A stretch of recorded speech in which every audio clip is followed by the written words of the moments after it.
Assalomu alaykum. Sizlar bilan hozir trading haqida gaplashamiz. Har doim ham siz ko'rgan narsalar rost bo'lavermaydi. Bir oyning ichida yoki bir yilning ichida erishildi bu narsalarga. Ya'ni tradingda hamma raskosh ko'rsatadi. Bunaqa mashinalar, chiroyli uylar, chiroyli hayot, dahshat joylarda yashash. O'zi aslida qanday bunaqa bo'lgan va hammaga ham mana shunaqa ishlash nasib qiladimi? Hammada ham o'xshaydimi, yo'qmi? Shuni ko'rib chiqamiz hozir. Sizlar o'ylayotgan bo'lsanglar, bular qanaqadir bir oyning ichida yoki bir yilning ichida erishildi bu narsalarga men ham katta foydalar topaman tradingdan, katta pullar ishlayman. Albatta yaxshi niyat birinchi o'rinda. Lekin bu narsalar osonlikcha erishilmaydi. Men hozir oddiy misol qilib Travel Trade kompaniyasini asoschisi Tolib aka, ya'ni ana shu bu darajaga qanday erishdi, shuni biroz bo'lsa ham yoritib berishga harakat qilaman sizlarga va sizlar bundan o'zingizlarga xulosa chiqarib olinglar. Ya'ni Tolib aka 10 yildan ziyod mana shu ish bilan shug'ullanadi.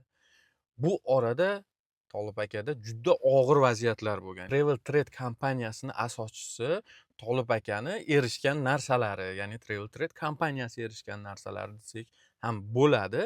Lekin bu yo'lda bosib o'tilgan juda katta mehnat bor bu yerda.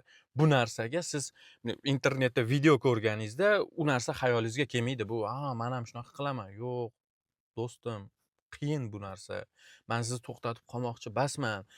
Avvalambor sizga ham nasib qilsin. Lekin shu narsani tushuning. Bu kredit olib, qarz olib yoki uyingizni qanaqadir zalogga qo'yib qilinadigan narsa emas. Yillar kerak bu narsalarga. Bu siz hozir ko'rib, o'zingizga birdaniga yonib motivatsiya olyapsizda, men ham shunaqa qilaman deyapsiz. Albatta yaxshi narsa, lekin bu oson bo'ladigan narsa emas. Siz ozginagina 1 oy yoki 2 oy, aytaylik 6 oy nimanidir o'rganib, hamma pulingizni shunday tikib, shunday qilib bo'ldi, bomba rezultat. Yo'q, adashasiz.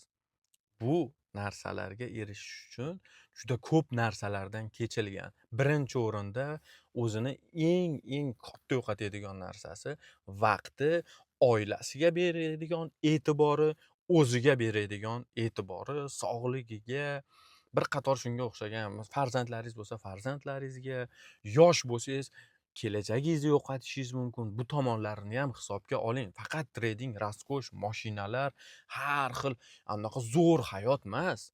Unga chiqib olish degan daraja bor har bitta sohada. Siz o'zingizni sohangizni mutaxassisi bo'lsangiz, albatta inshaalloh erishasiz hamma yoqqa. Ya'ni mana shunaqa mashinalarga ham, chiroyli hayot, uylarga birinchi o'rinda Alloh sizga nasib qilgan bo'lsa, rizqingiz bo'lsa. Undan keyin harakatingiz. Siz oddiy hunarmand bo'lsangiz ham, hunaringiz o'zingizni sohangizda zo'ri bo'lsangiz, shuncha yil, shuncha mehnat qilgan bo'lsangiz, albatta erishasiz. Men bunga umidvorman. Men sizga shuni tilayman. Shu sabab siz nimaga qadam qo'yayotganingizni bilishingizni xohlardim. Shunga qarab siz qadam qo'yib, birdaniga nima kutyapsiz-u, nima bo'lib qoldi-yu, shokka tushib, bo'g'ilib, ezilib qolmang. Ya'ni nimaga qadam qo'yayotganingizni siz biling degan ma'noda qilyapman bu videoni. Har doim ham siz ko'rgan narsalar rost bo'lavermaydi. Siz ko'rganchalik hamma yoq oson bo'lmaydi. Bu narsalar sizlar tradingni o'rganmoqchi bo'lsanglar, maslahatim bunaqa mashinalarga yoki qanaqadir chiroyli hayot, uylar, pullar ko'rsatilgan narsa uchungina o'rganmoqchi bo'lsangiz, unaqa qilmang. Chunki bu narsa hammada ham o'xshaydi, hamma ham uddalay oladi degani emas. 10 yildan ko'p bo'lgan muddatlar bor kerak bo'lsa. Bu narsalarga erishish uchun oila bilan vaqt o'tkazishdan kechilgan, yaqinlar bilan va uyqusiz tunlar, stresslar, juda katta narsa yotibdi orqasida.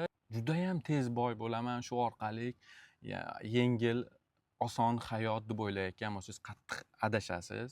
Bunga mana shunaqa o'ylab kirganingiz uchun bu soha qattiq jazolashi mumkin sizni, yoki bo'lmasam kimdandir kattaroq summada pul olib, kredit olib, yo bo'lmasam qarz olib, yo uyingizni garovga qo'yib, shunaqa narsalar qilib bu sohada men qoplab olaman, keyinchalik boyib ketaman deb boshlaydigan bo'lsangiz, katta ehtimol bilan judayam nochor ahvolga tushib qolishingiz mumkin.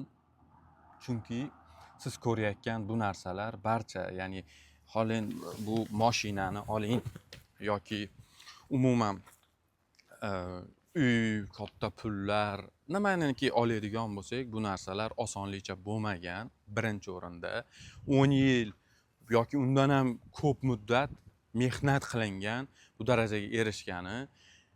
Bu videolar, bu mashinalar sizlarga ko'rsatilishi, erishilayotgan yutuqlar, ya'ni biz xohlardikki bundan siz motivatsiya olib sirazi mana shunaqa qilib yuboraman emas.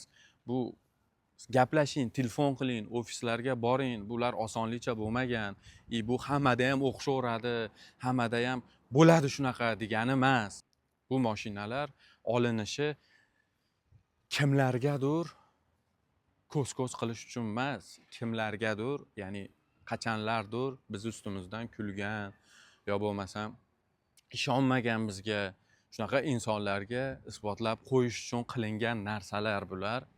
Siz buni deb mana shu narsalarni ko'rib o'qimoqchi bo'lsangiz, tradingni o'rganmoqchi bo'lsangiz, bu xato bu. Gapim oxirida nima demoqchiman, bu video salkam 3 oy yasaldi.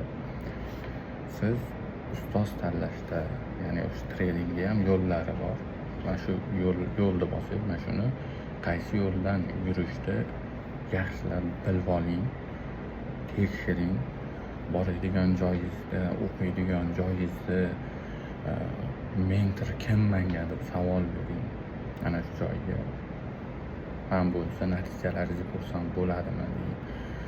Hatto o'qiyotgan bolalar bor. Ulardan so'rang, qancha muddatdan beri tradingdasiz va qanaqa natijalarga erishdingiz. Shunaqa. Yana bitta tomoni, sizni o'sha oilangiz o'ziga to'q bo'lsa, bir hobbi sifatida sinab ko'rishingiz mumkin, undan keyin davom etishingiz mumkin. Ya'ni men aytmoqchi bo'lganim, siz mutaxassis bo'lib biror sohada 4 yil vaqtingizni ketkazib ishlashingiz, o'qishingiz mumkin-da, chiqib u ishda umuman nima davom ettirmasdan, shu diplom bilan ishlamasdan boshqa hobbi topib mana shunda ketishingiz mumkin. Xuddi shunaqa qarang. Ya'ni o'zingizni bu ish bo'lmasa ham yoki bu ishdan minusga kirib ketsangiz ham bundan keyin davom ettiradigan ishingiz bo'lishi kerak. Judayam katta summada minusga kirib ketib, qaytib o'zingizni tikkalay olmaydigan darajada bo'lmasligingiz kerak. Shuni hisobini olib qo'ying-da, undan keyin boshlang. So'nggi umid, oxirgi pullar shu bilan tamom degan narsada qilmang. Agar shunaqa qiladigan bo'lsangiz, nima bo'ladi? Katta ehtimol bilan siz ham odamlarga shunaqa yo'lda o'rganib oldingizda, shunaqa qildingizda bo'lmadi, qolgan odamlarga nima qilasiz? Kurs sotasiz, o'zingizni o'rnab olish uchun. Kurs sotib, barobattar nimaki yolg'on bo'lsa ishlatasiz, nimaki PR bo'lsa qilasiz. Oqibatda o'zingizdan kamida 10 ta klon chiqarasiz yoki 100 ta. Ya'ni o'zingizga o'xshagan odamlar chiqarasiz.